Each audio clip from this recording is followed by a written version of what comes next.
Good afternoon. Good afternoon. I hope you're having a wonderful day today. This is Point of View. I am Ms. Shirley Polk. I am so happy to be with you today. Today, God willing, we're going to talk about the shoulda, coulda, woulda syndrome conclusion. We're doing the conclusion. And after that, if we have time, we're dealing with life as it is. Thank you so much for being with me, dear God. As I sit before you to speak, I pray to you that my soul you will keep. And if I should die before I finish, I pray to you, dear God, in the name of Jesus, that any outstanding sins will be forgiven. Amen. So we are going, I'm praying for you too. I am praying for and with you also. Yes, I am. And I'm praying that God will continue to bless you as He always has, and that you will accept those blessings and be thankful for them, for your healing, for your prosperity, for whatever your need is and your desires. After you please God, He will give us our desires. He will do that. If we ask Him, if we believe and trust in Him, He will do what He tells us that He will do. And I believe that with everything. And I was talking to Him again today because I've asked Him for something and I know He can do it. And I believe with everything in me that He can do it. And I believe that He will. It's me who has to supply the faith. It's me who has to supply that faith. And that is what I aim to do. I want to please the Lord in everything I do and say, and I try. And like I say, I do the best that I can, and I leave the rest up to Him. And that's all I can do. I'm not going to try to be a wonder worker or anything like that. I'm going to do what God allows me to do and be thankful for what He is and who He is to me because He has blessed me so much. And I am so grateful. And I am trying to get to where I'm supposed to be on Facebook. I don't know why I don't see it, but I do see it on my phone. So I'm going to go ahead and get into what we're going to talk about today. There it is.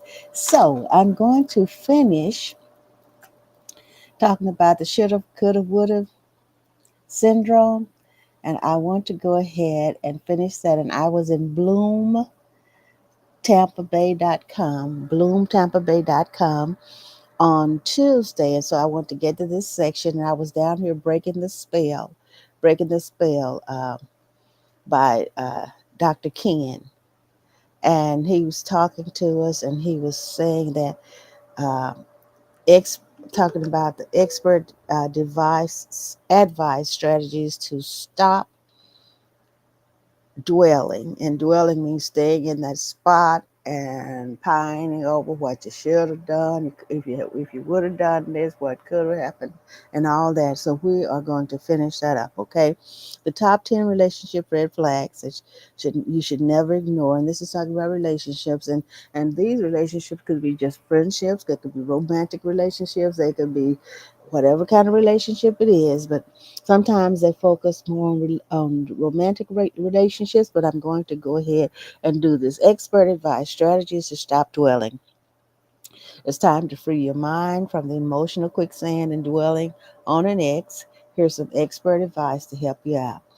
And the first one is mindfulness techniques, being aware of your thoughts and choosing to steer them in a positive direction can be a game changer. The next point is cognitive behavioral strategies. Challenge the thought patterns that keep you stuck in the past. Then we have the emotional, which is our next point here, emotional intelligence training. Understand your emotions better so you can control how you react to thoughts about past relationships. Now we're going into this section, breaking the spell. Coach Ken's top 5 strategies. We're talking about breaking the spell. His top 5 strategies. Let me do a quick check here. Do a quick check and make sure, yes, I'm coming through loud and clear. All right, so I'll go back to Dr. Ken here. Okay, breaking the spell, Coach Ken's top 5 strategies.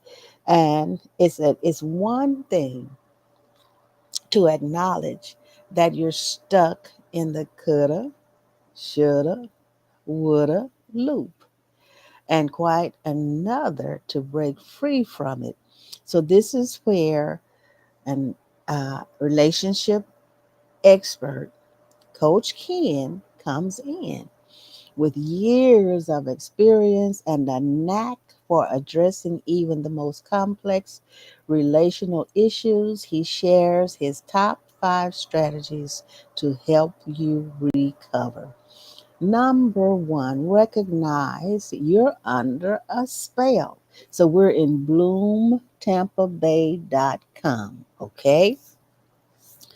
Number one, recognize you're under a spell. Just as falling in love floods your system with feel good hormones like dopamine and serotonin, a breakup does the exact opposite. So I know I'm repeating this, okay? Now, it triggers the release of cortisol and diminishes levels of estrogen and testosterone. According to Coach Ken, understanding this biochemical process can make you realize that while the feelings of hopelessness and despair are real, they are not the complete reality. There's more hope than you see, and you're not as broken as you feel. Doesn't that sound good? There's hope. There's hope. There's more hope than you see, and you're not as broken as you feel. And for those of us who have ever had what, quote, end quote, broken heart, end quote, broken heart, end quote, and more than once I have. And sometimes you know it's going to pass, but Lord, when is it going to pass? When am I going to get better? So Dr. Ken is saying here, there's more hope than you see, and you're not as broken as you feel. And just think about it. We made it, didn't we? We made it through. Oh, yes, we did. We made it through. Number two, rose colored glasses. Make a list of the flaws and disadvantages of being with your ex and stop making excuses for them. Coach Ken emphasizes that the pain you feel might not be an indication of your ex's worthiness, but rather a testament to your capacity for depth, love, and connection. So look at it on the bright side, okay? Number three, celebrate your worth. Your WORTH. You are worth it. Look on my Facebook page and see what I posted this morning. And God gives me these every morning. And now I'm able to create those, excuse me, images that you see on there.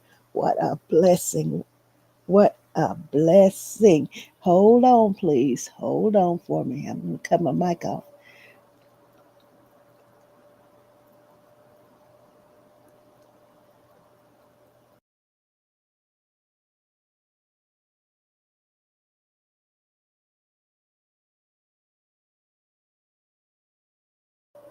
All right, thank you. Sinus drainage, but it's not as, oh, it's, what is it? I say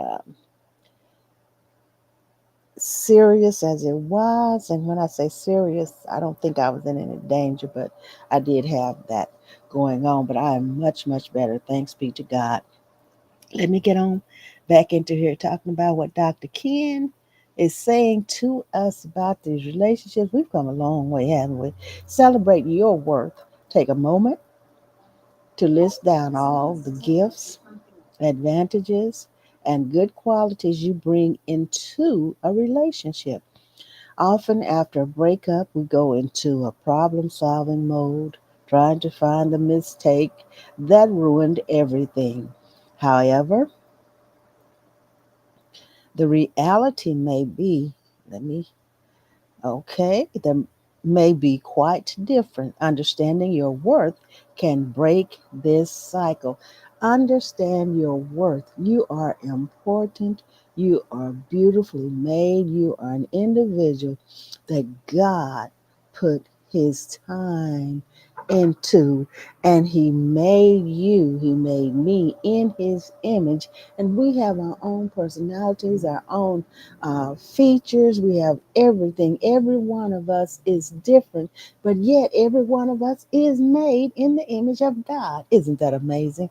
So remember, you are worth everything, everything that's good.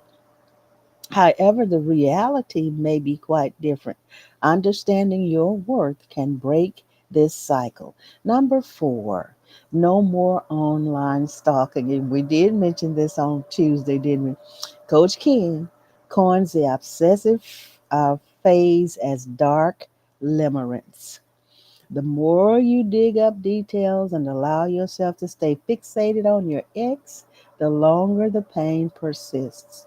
You end up reinforcing the negative emotional state you're in, making recovery even harder. Number five, embrace the pain. Oh, yes. Contrary to popular belief, trying to distract yourself or fight off your feelings can actually magnify the pain. Coach Ken advises that it's better to embrace your emotional state as evidence of the authentic ability to love deeply. When you go to the gym or decide to date again, know that the hurt will accompany you but doesn't define you, okay? It does not define you.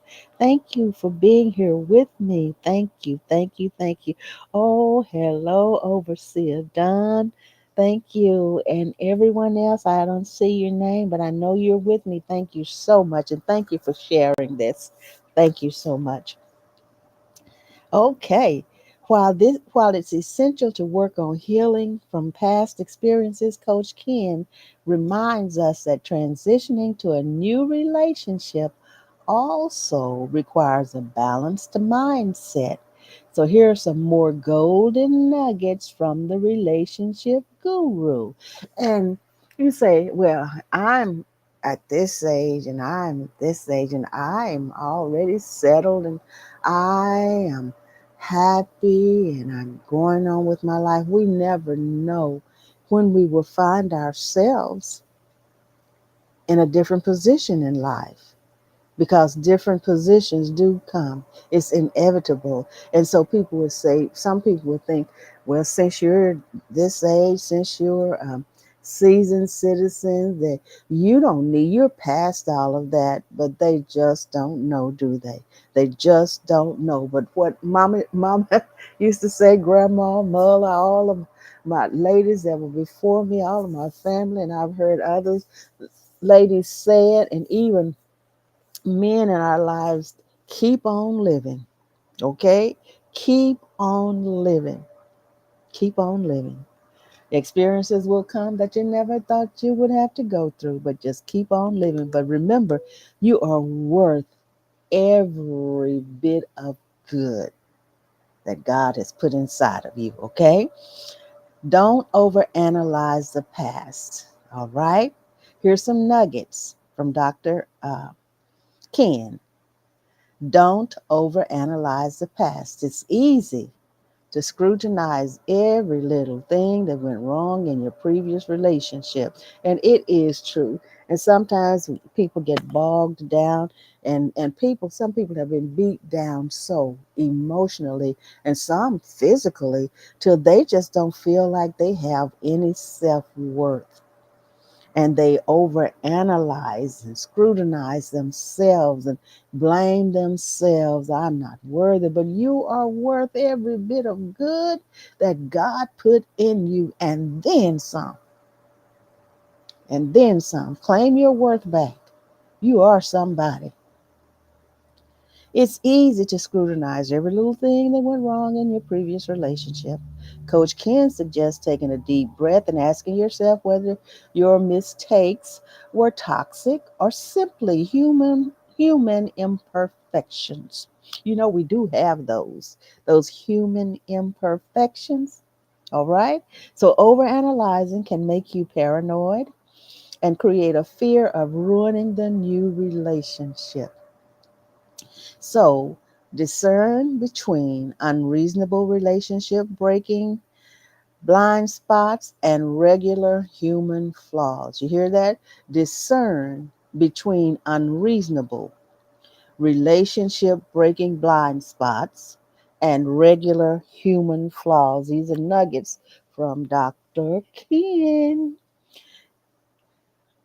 Next, don't let the past dictate your future, okay? Don't let the past dictate your future. So many people get bogged down right here and they're afraid to move forward. But don't be afraid. Don't be afraid. Don't be afraid. Don't let the past dictate your future. Choosing a new partner solely based on the wounds from your previous relationship is not advisable. Coach Ken warns that this approach could limit your opportunities for genuine connection and growth. Next, partial healing is okay. Many think that they should be completely over their ex before entering a new relationship, but Coach Ken disagrees. Partially hurting over an ex doesn't mean you are not capable or ready to move on, he says. Some of that residual pain should be there. It's a sign that you're sincere and the relationship was meaningful. Understand that we are wired to have deep emotional connections with more than one person, and that's perfectly okay. Hi, Evan. Hi, my friend. So happy to have you here. Thank you, too, for being here with me. For those who are keen on diving deeper into relationship recovery strategies, Coach Ken offers a wealth of knowledge and bespoke solutions. Visit his website at Real Coach Ken, that's RealCoachken.com, to discover how he can guide you through the tumultuous waters of relationships, no matter the complexity. And some of us have had some complex relationships in our lives, but look at us. Look at us. Ooh, ooh, ooh. We are thriving by the grace of God. Practical tips. Practical tips. Ready to kick this habit to the curb? Try these practical steps. Detoxifying social media. And, social media can get to us sometimes if we know that the person is on there. We don't have that relationship with them like we did. I'm talking for all of us who've been in past relationships and everything. And back in our time, we didn't have all this social media. We had the telephone. We had the telephone phone, and sometimes in the early telephone days at our home, we had a party line where other people were on the same line, and you pick up the phone, and somebody else was in another house somewhere is talking on the phone, and then you have excuse me, and then they hang up or you hang up and give them a chance to use the line. So we didn't have all this when this social media and all that when we were coming up and we were in our what we say heyday. So we're going to talk about detoxifying social media, and then uh, I know my granddaughter left Facebook, and she's on other sites. And they say it's too many old people on Facebook, but that's all right. I'm going to stay here because I like Facebook. So, detoxifying social media. Unfollow or mute your ex to avoid unnecessary emotional turmoil. The second here is journaling and reflective exercises. Write down what you're feeling and try to identify patterns or triggers. And I'm an avid journaler, and I said like that. I journal, and it's every day. And if I don't, I have to do the next day. If I didn't write everything down, I go back and thank God for memory. I write that down, and I say, you've heard me say this before. I have books, journals. I said, for one thing for sure, my children and grandchildren will know what I had to eat that day for sure. Okay. But I have other things in there also.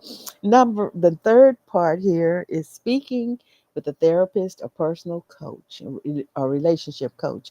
And this is not off limits. Sometimes we need to speak to someone else. And I want to put mine in there. You see my phone number there and my email address. If you need counseling, I'm available.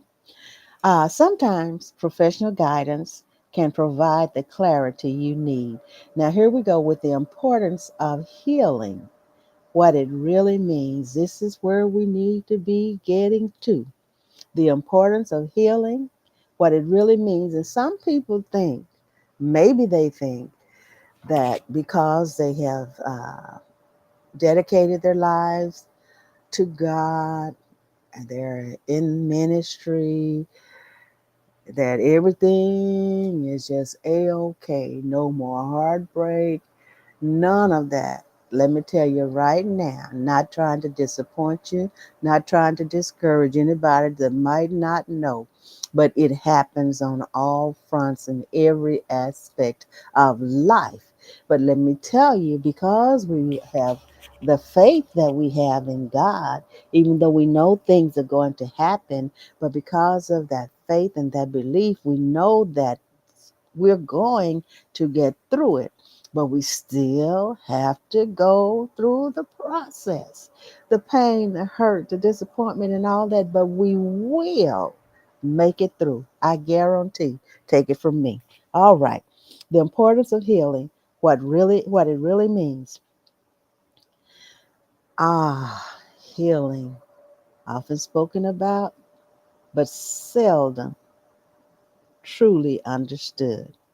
Healing, often spoken about, but seldom truly understood. Let's get real. Healing isn't just about slapping a metaphorical band aid over emotional wounds and calling it a day. No, it's not like that. It's about deep introspection, forgiveness, both of oneself and others.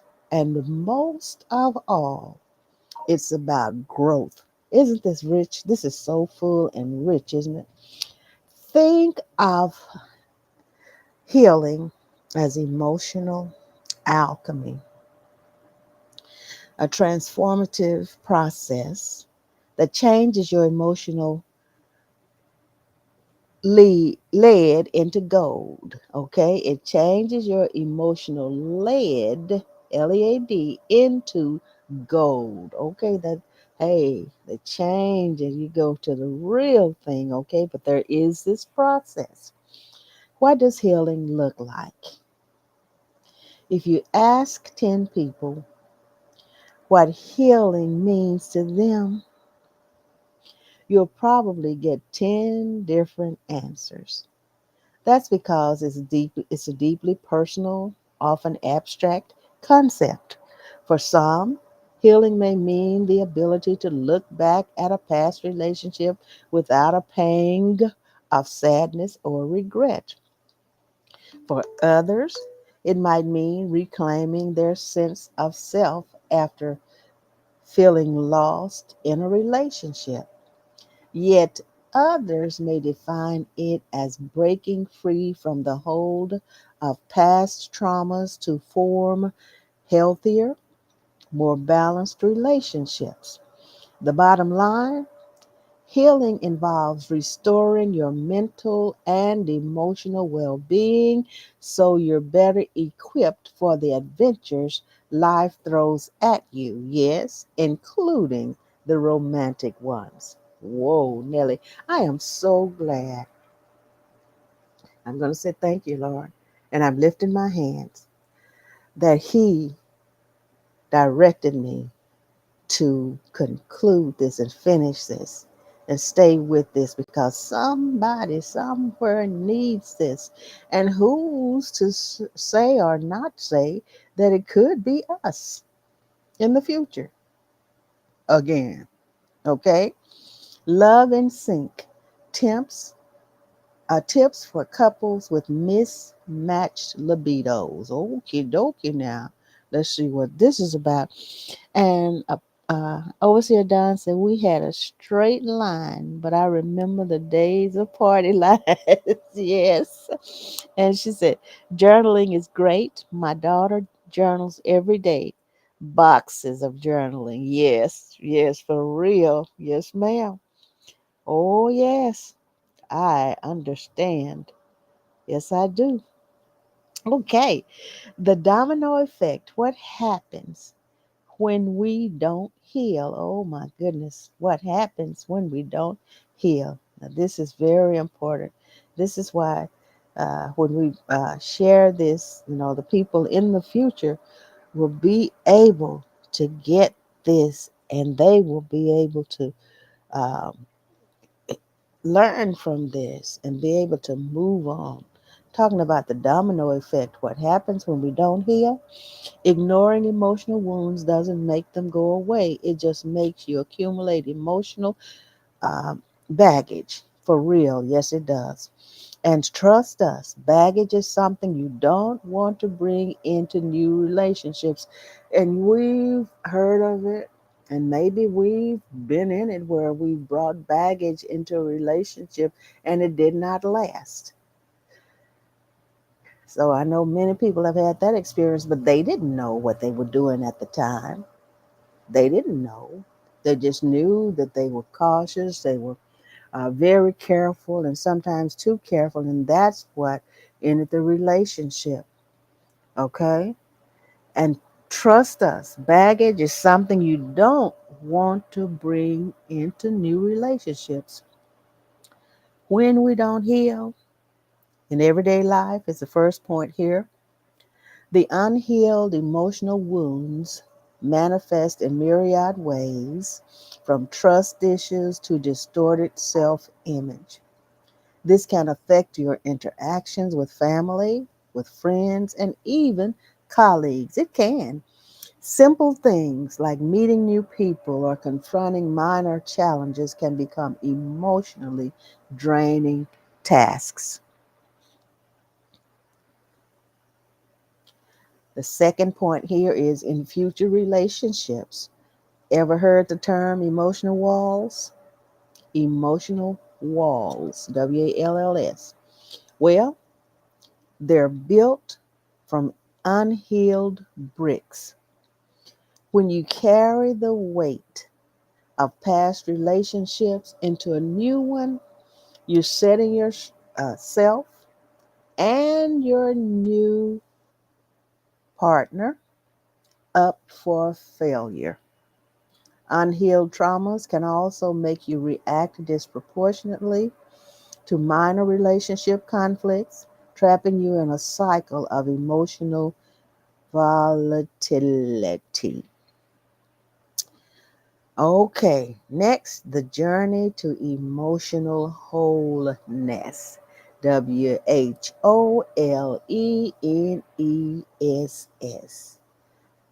The journey to emotional wholeness. And we're talking about the coulda, shoulda, woulda syndrome and how to heal from that, how to get over it, and how to move on in your life. The journey of emotional wholeness. When you start healing, you're not just doing it for you, you're doing it for every person who comes into your life moving forward. Healing allows you to approach New relationships with a sense of optimism and emotional availability rather than treating them like battlegrounds for old scars. So, in essence, healing isn't just a journey back to your old self, it's a voyage to a newer, more emotionally intelligent you. Take that trip. Your future self will thank you for it. Now, they're talking about Coach Ken here, and it's going to talk some about Coach Ken, but you can find him. What is it? Uh, Coach Ken. I gave the his website. Okay, he's a relationship expert who specializes in helping individuals navigate the intricate challenges that come with dating, breakups, and even personality disorders. And some people do have some personality disorders. One day they might be this person, or 1 hour ago they might have been one person, the next hour they're somebody else, and in the future hour or somebody else. People do have those multiple personalities, and so we used to not understand those things, but now in this world of knowledge and this age, we know so much more and understand so much more than we did in our past. Okay, so now let's go to Psychology Today. Psychology Today. And this is, I had this pulled up, and this is Jim Taylor, and PhD, and personal growth. Woulda, coulda, shoulda. So, what is the worst emotion you could experience? Think about it. What is the worst emotion you could experience? That's a question he asked. And now he posted this on May the 30th in 2012. But you know, these are good for the day and the time. Oh, yes. What is the worst emotion you can imagine feeling? And he said, in my work, I see people express many different emotions. Yes, some are wonderful, such as joy, excitement, pride, and inspiration. Okay, Overseer Don is recommending Journey to Emotional Healing. She said, I recommend the class to Journey to Wholeness. It will do wonders for people. All right, thank you. Thank you, Overseer Don. Thank you so much. Yes, some are wonderful, such as joy, excitement, pride, and inspiration, but others I see, not surprisingly, are less positive, including fear, frustration, anger, and sadness. Yet, the one emotion that lies along the continuum of feelings that I consider to be perhaps the worst of all emotions is regret. This is the writer. Oh, you're so welcome. And I appreciate you, Overseer Don. I do. Thank you so much. And then on here, they have a procrastination test. This is Psychology Today, okay? What is regret? That you wish you had done something differently. The sad reality is that there are no dress rehearsals in life. There is no way back machine. Can anyone give me that cultural reference? Okay, there's no way back machine that gives you opportunities for do overs. You get one shot at life, so you might as well take it. Otherwise, there will be a whole lot of woulda, coulda, shoulda when you look in the rearview mirror of your life. And there are some people who transition to eternity with shoulda, coulda, woulda in their minds, regretting things that they could have done, they should have done, they would have done if they just had just done it. You don't want to be like that. I don't want to be like that. And we know that there are some things that will be left undone if God, whenever God chooses to take us, whether it's during the rapture, whether we're still alive and we're changed during the rapture, or whether we die, as we call it, as we this body dies. Some things are going to be left undone, but we don't want those things that could have helped us and other people to be left undone when we could have done it, when we could have and should have. Okay? The issue of regret has particular relevance to me personally. This is a writer talking. He said, because one of my strongest values and goals in life is to experience as little regret in my life as possible. I'm with him.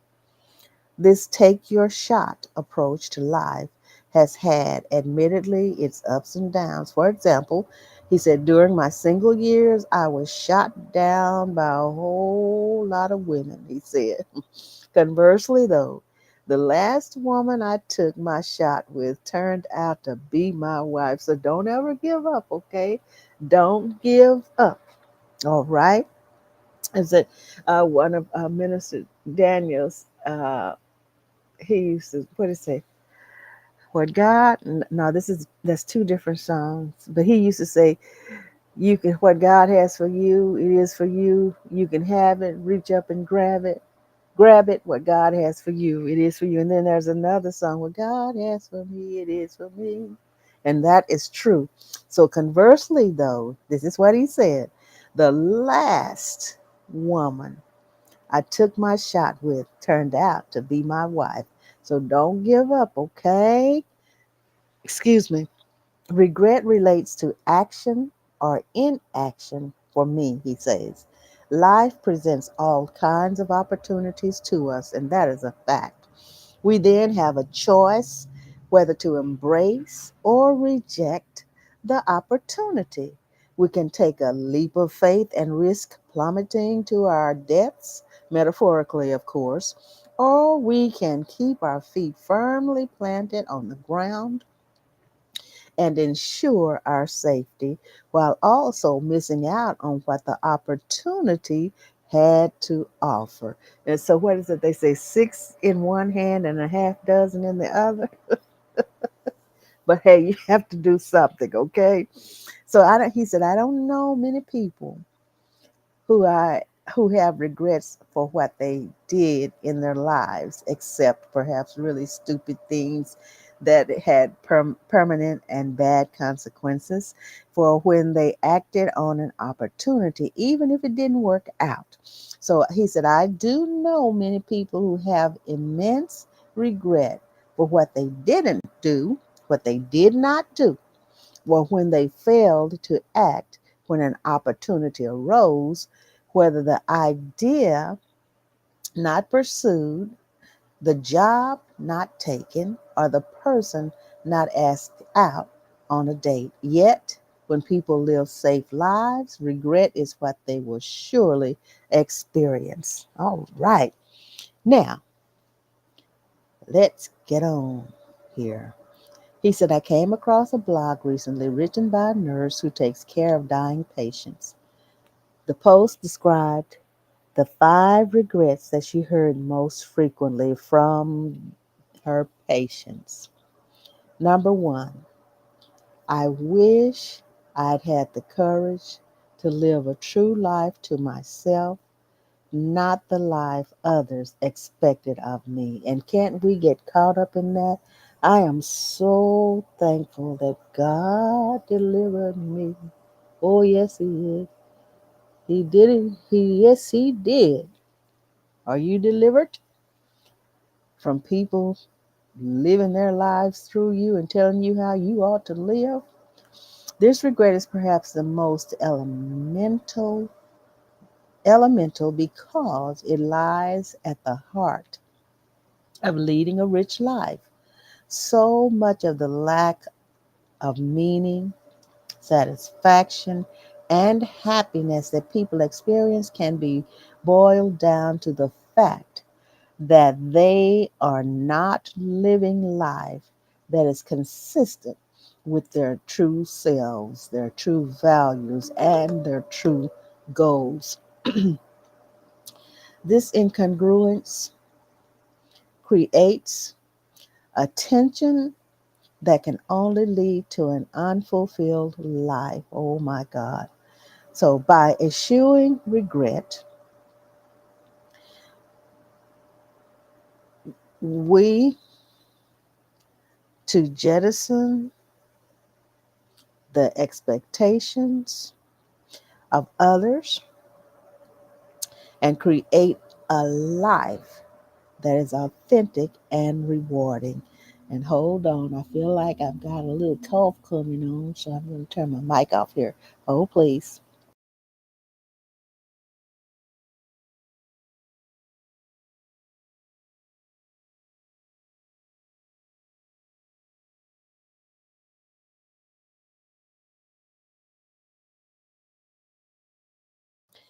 All right, so I'm going back to psychology today.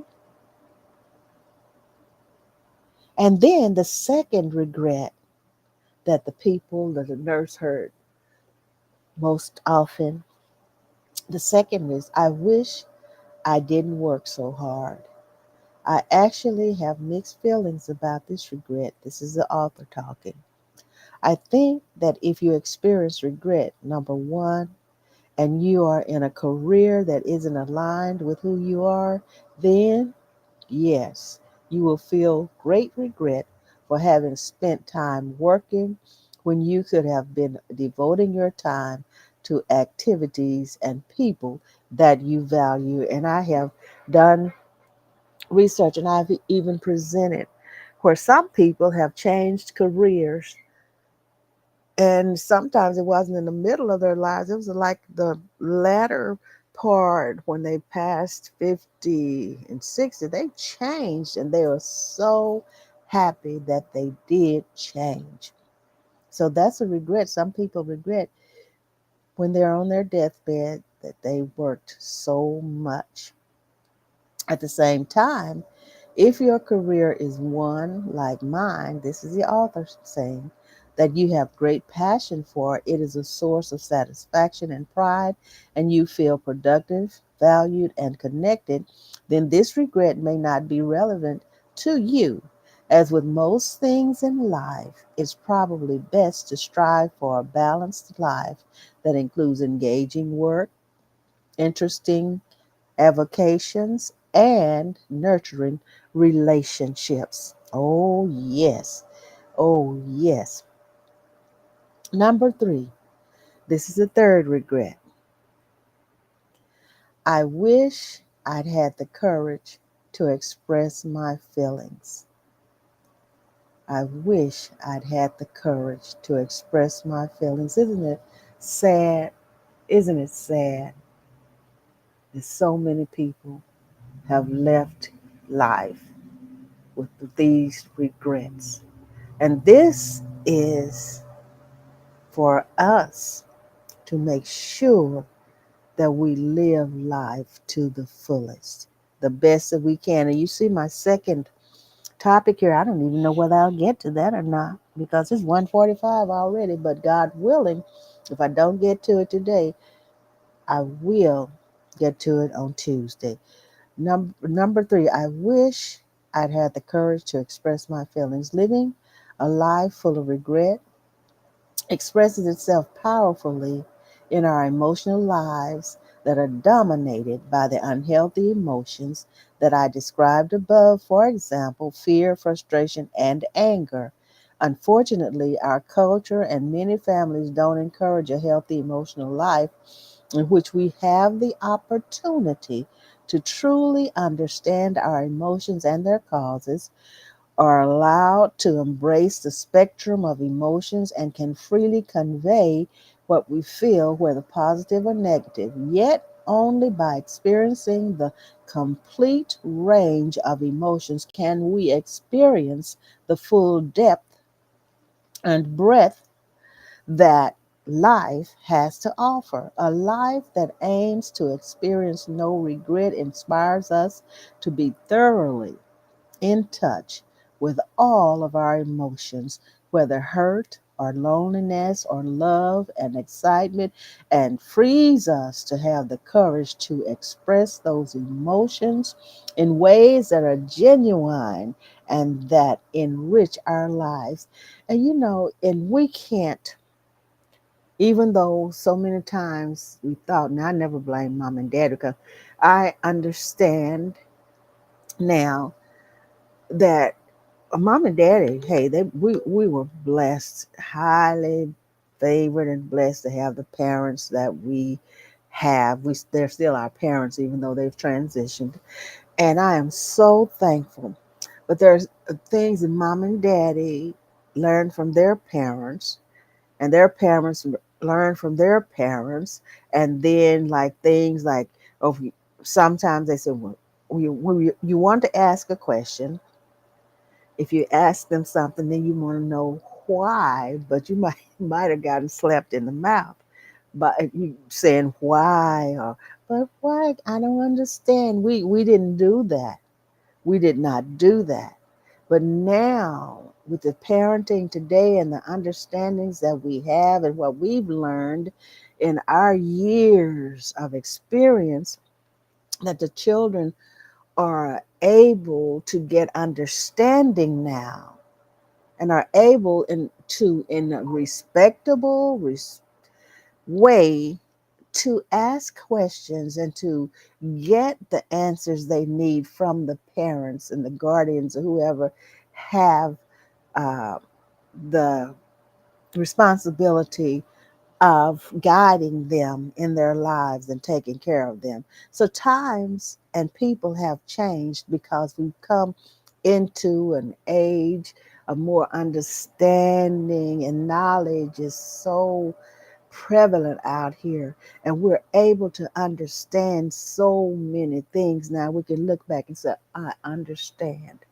That's all they had to give us, but yet we are blessed above measure. Number 4, I wish I had stayed in touch with my friends. That's one of the regrets. Is there anything more important to a happy and healthy life than meaningful relationships? According to the research, the answer is no. Relationships are the single best predictor of happiness. Yet, a risk free life makes fulfilling relationships a near impossibility because relationships are, by their very nature, risky and fraught. Fraught. You can look that up, with regret. Okay.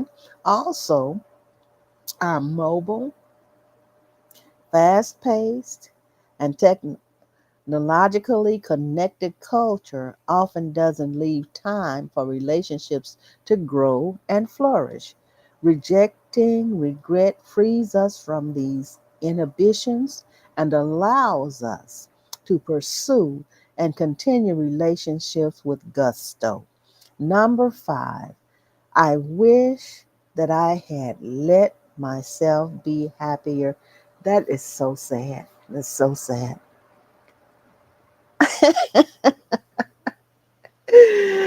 Overseer Don said we call them Jap slaps. They happen so quick. That is so true because they said, well, Jap slap you. That is so good. Thank you so much for that. Oh my goodness. And so the fifth regret here of people, the nurse said these are the 5 regrets that were expressed from patients that were dying while she was caring for them. She said, the fifth regret is, I wish that I had let myself be happier. Happiness, of course, is the bottom line. What's the point of life if it can't be filled with joy, contentment? excitement, and everything else that accompanies happiness. Yet, when we live a safe life, it individually and cumulatively, let me get this, cumulatively ensures that we won't find happiness because everything related to that secure life isn't remotely associated with happiness. When we take the risks necessary to avoid regret, we clear the path to happiness. Okay, listen to this. When we take the risks necessary to avoid regret, we clear the path to happiness. Oh, yes. And see, on this site in Psychology Today, they have tests you can take also. Yeah. I think we should embrace every opportunity we come upon. Of course, many of those opportunities will lead to dead ends and, in some cases, heartbreak. We will naturally feel disappointed that they didn't turn out the way we wanted, but that feeling of disappointment will be mild and short lived compared to the feeling of regret we would feel if we didn't take the shot. At the same time, along with that sadness at the failed opportunity, there is an upside. Oh, yeah.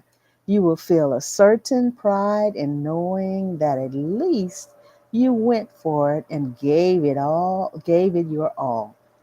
As the saying goes, you can't score if you don't take the shot or even get in the game. Hey, I like that. You can't score if you don't take the shot or even get in the game.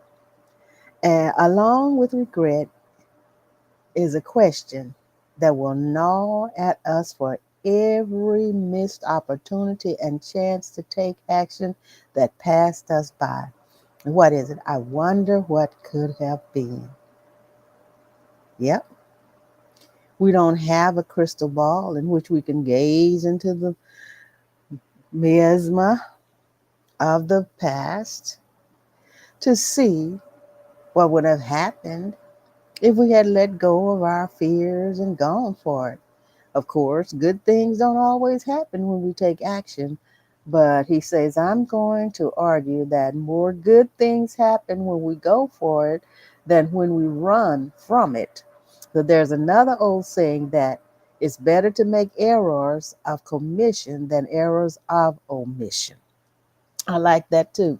Even if things don't work as planned, at least we know, and with that knowledge, we don't spend uh, your living and dying days wondering what could have been. And that's the truth. So at the end of any given day, the past year, he said, when I retire or on my deathbed, I want to look back on my life and be able to say, I left it all out there. We can only do that when we are not afraid of life. And the only way not to fear life is to believe that regret is the worst emotion you can feel. Oh, this is great. And now on this page, it's Psychology Today. They have a procrastination test on here, and it is psychologytoday.com /blog the power prime. All right. So this Jim Taylor, PhD, he at that time was teaches at the University of San Francisco. And you know what I've been thinking? I want to go back to San Francisco. I just haven't said it yet to my children, but I would like to go back to San Francisco. And hey, I might as well do it if the Lord allows, huh? All right. I love you so much. And I thank you so much for being here with me. Thank you for participating, uh, Everin and Overseer Don, and for everyone else that's on here with me. I truly, truly, truly appreciate you and I thank you. And I ask you again to please share this with all of your over 1,000 quote friends, end quote, on Facebook and on YouTube and on Twitch. What is it? Twitch. If you're on Twitch, on Twitter, which is what formerly on X, which is formerly Twitter, on LinkedIn, and on wherever you are. Thank you so much. Thank you, thank you, thank you. I love you. God willing, tomorrow will be the Mother's Board Inc. The Mother's Board Inc. And I'm looking forward to it. We have things we're going to talk about tomorrow at 1 p.m. Enjoy the remainder of your day. And I pray and trust that your day, the rest of your day, will be wonderfully, wonderfully, wonderfully wholesome. And I know it's blessed. Enjoy. Thank you.